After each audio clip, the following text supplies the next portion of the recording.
You know, everybody hears my voice and thinks I'm white on Really? Xbox. Yes. It's weird. It's so funny.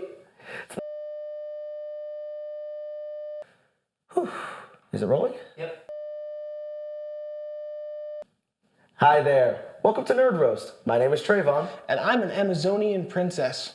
And he wields the lasso of truth. For today, we talk Wonder Woman.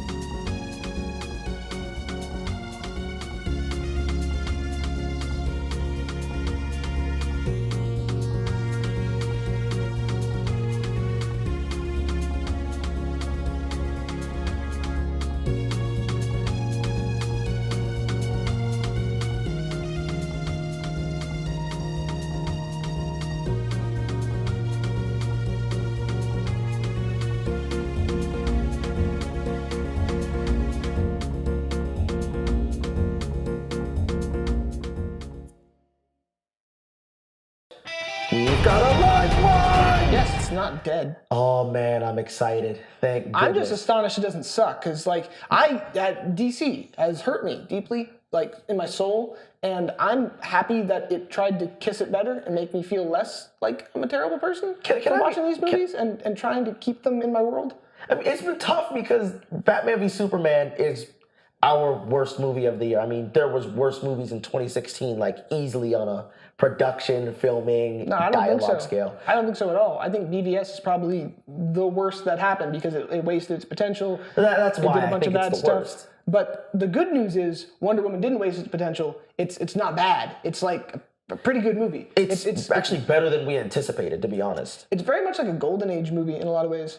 I honestly thought that this was going to be like a top 10, like this movie's going to suck kind of thing, but it actually worked out to be probably, top 5 best movies of 2017 so far for me at least? Like, gun to my head, I would say that it's just not bad. Like, that's it. Like, not in a bad way, just, it's not, that's the biggest It's thing. not It's mind-blowing to me. offensive, but it's not like spectacular. It's not a masterpiece. It's like a good action movie from the 90s. Well, I mean, it's getting all of these ratings from all of these places. Like Rotten Tomatoes has it as the highest rated movie or comic book movie ever. Higher than The Dark Knight, higher than The Avengers, higher than Civil War, which just came out last year, which kind of nonsensical to me because it's not better than The Dark Knight. It's not better than The Avengers. Not better than Civil I War. smell some money being funneled into some of these critics. No, Just maybe there's a little bit of that going on. Although I will say, like, I did have a good time watching this 3-hour movie. there's no way it can be 3 hours. It's 3 hours. No way. It's like a 3-hour I'm movie. calling BS. It's no. like at least 2.5, 3 hours. I'm calling BVS BS. It's a long movie. Oh, no way.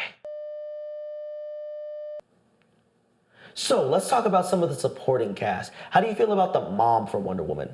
Or moms, I should say. They kind of have two moms. Like double mom.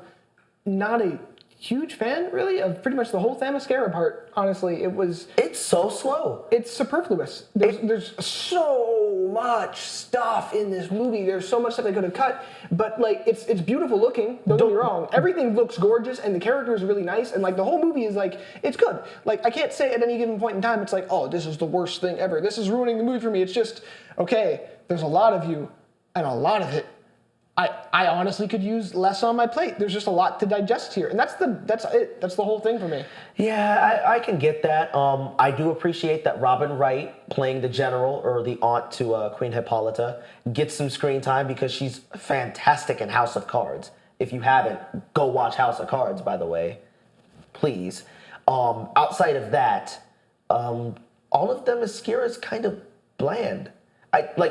The most important thing I found about this movie is that it has a noticeable 3-act structure.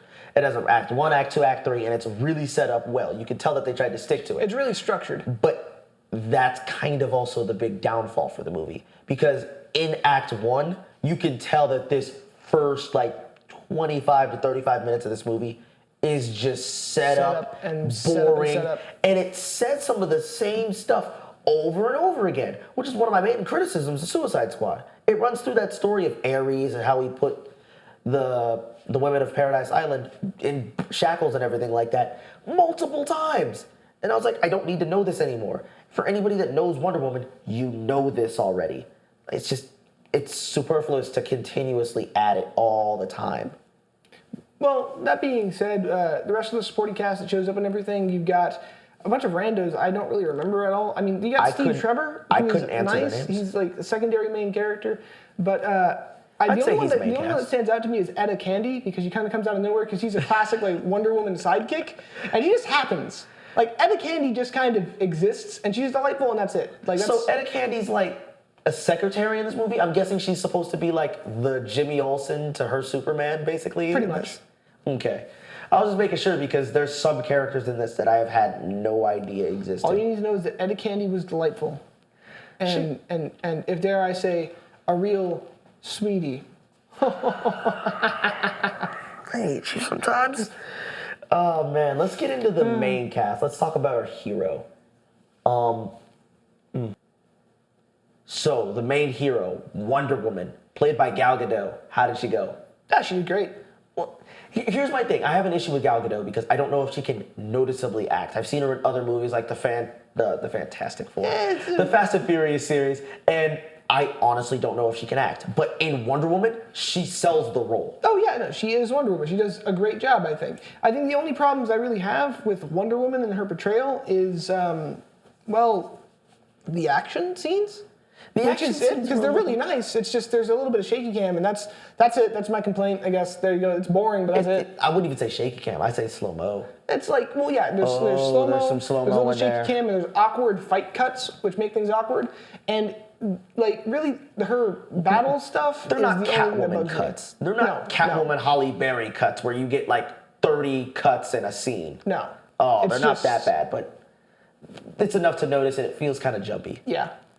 Her portrayal's pretty solid. She ends up bringing a lot of, I think, just character development to the role.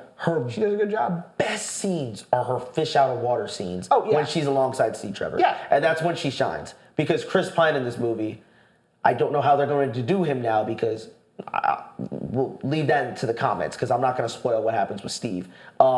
Steve Trevor, played by Chris Pine, is really good in this. Yeah. I mean, he wasn't as good as I thought he was in the Star Trek movies, but he's really good as Steve Trevor. I think he did about as best a job he could to do to a character who's got pretty much nothing going on for him. Because like the whole movie can be pretty much summed up by going, like Steve going, Diana, don't do the thing, and Diana would just return with, oh no, I'm doing the thing. I don't understand how things work. No. Oh, this is so wacky and kooky. Well, that's everybody in the movie. I mean, the that's like generals the go to majority Steve of and they're it. like, Steve, don't do the thing. Steve tells Wonder Woman, we're doing the thing. And We that's- head out to London, they head out to the war front. Don't do the thing, Diana, please. Just don't go out there. She goes, I'm doing the thing. Throws on a headband and goes out there. It's pretty much institute a rule and then immediately break that rule. All right, so lastly, as far as cast goes, Ares. Spoiler warning. Spoiler warning, Ares is the villain of this Spoiler movie. warning. Huge, big, flashing red lights. Look at everything that's going on right now. It's crazy. Spoiler warning. Yeah, Ares is the villain, and I'll say two good things I liked about him. There's a shot where they have him make the armor, and oh my god, I wanted the armor for Ares so bad. And he takes the slits for the helmet, because the helmet fully forms around him. He takes his hand and he carves out the slits Is for it the the eyes. coolest part of this whole armor up scene? Oh my goodness. My favorite part of him is actually like the misdirect that they use, because the whole time you're like, oh yeah, It's gotta be this guy. It's the fucking goofy bad guy. He's so ridiculous and over the top. It's gotta but be like Nazi. he's almost so telecast as being like the bad guy. You already know he's not going to be. But like the whole twist that he's like goofy mustache guy. Yeah. Like I forget his name obviously because he's just Ares to me. But the prime minister who's all like, we need an armistice of peace. We need to make sure that we have peace. Like Although it right kinda there goes is with when the it like twinged for me. Like that's probably Ares. Like you can't hide him that much. He's the one dude in the room full of war, like people asking for peace, so he stands out like a sore thumb, and that alone highlights him as a character. And outside of that, he had no like real purpose or goal. Like, so yeah. that's about it. That's really about it for him. I mean, it's the God fight. I expected the God fight to be better. I really liked the God fight actually. I had a great time watching it. Mostly because for me, like whenever I see fights like that, like the God fight in Guardians of the Galaxy or anything like that. God fighting, that was good. Yeah, no, I actually really liked that Ares' whole thing was controlling weapons of war around her and then using those against her until eventually he ends up suiting up and taking her on personally. I loved how she fought him. I think the whole thing had a really solid DC feel to it because their gods are powerful, but they're not omnipotent. Well, that's the best thing about it, because this movie feels like a DC movie again. Yes, it feels like a DC story. It doesn't feel like it's cut and chopped up. It feels, in fact, like they left too much stuff in. Well, that's the issue, I think. This movie's really, really good, and I'd probably give it maybe, 7.5? I'd give it like It's better than your average bear. 3.5 lassos of truth out of 5. So a 6, 3.5, that's a 7? Yeah. That's a 7 or so. It's a 7. It's a 7 movie, which is good. Which, like, for DC standards, that's like a 20 out of 10. Yeah. All this They movie needed needed this to be so was bad. good. All it needed to be was good or good enough. That being said, though, I will say that, like, even if it sucked, I would want another Wonder Woman movie to come out, like, immediately afterwards, like, or a Black Canary movie. Just screw it. Like, just let it happen. Just let it happen. Whatever. Just keep making DC movies. If they're all bad, I'll go see all of them. I don't care at this point. I'm not of that mindset. I've been faulted twice by a movie, and this one made up for a little bit. But if Justice League isn't good, that's 3 strikes. So yeah, I think that covers just about everything that we really need to talk about when it comes to Wonder Woman. For the most part, I think that's pretty much it. Special thanks to Zach, our editor, for making sure we have a good setup and everything behind us. We really do appreciate it. Leave a like and a comment down below if you think there's anything we need to fix. And just a part of this conversation. If you do, YouTube will pay us eventually. One day. But please do let us know how you feel about this movie. How do you think Justice League will look now that Wonder Woman has come out to be a big success? We'd love to hear this, and we're willing to comment back to you at this. Also, follow us at our page, Occult Studios, over on Facebook. We'll start putting out some more social media out there, and we'll start talking to you guys more. Also, if you put a comment down there and we really, really like it, then we're going to mention it next time in the show. We'll do a whole little bit at the end with whatever best comments there were. And I think our next time is what? We're gonna talk about some people and some raps. We're gonna talk about people going into a danger zone. Mummy pun. Oh yeah, we got to talk about some dark stuff. I'm excited. Universal. We're going global. The next episode's going to be about Dark Universe. Well, yeah, that's the Mummy. It's Dark Universe. I'm excited. So am I. Until then, I'm Trayvon. And I'm something funny. And I'm gonna carry him out of here with a lasso of truth. I'm just gonna wrangle him up and get him out of here because this is starting to get too long, and I ruined this outro. Well, that's a good episode. My name is Trayvon. And I'm Casey. And this is Nerd Roast. And we're filming inside of a kitchen. All right, that's it. Just cut. We're done. Yeah. We're done. It's been fun. Good work, guys. I'm going home.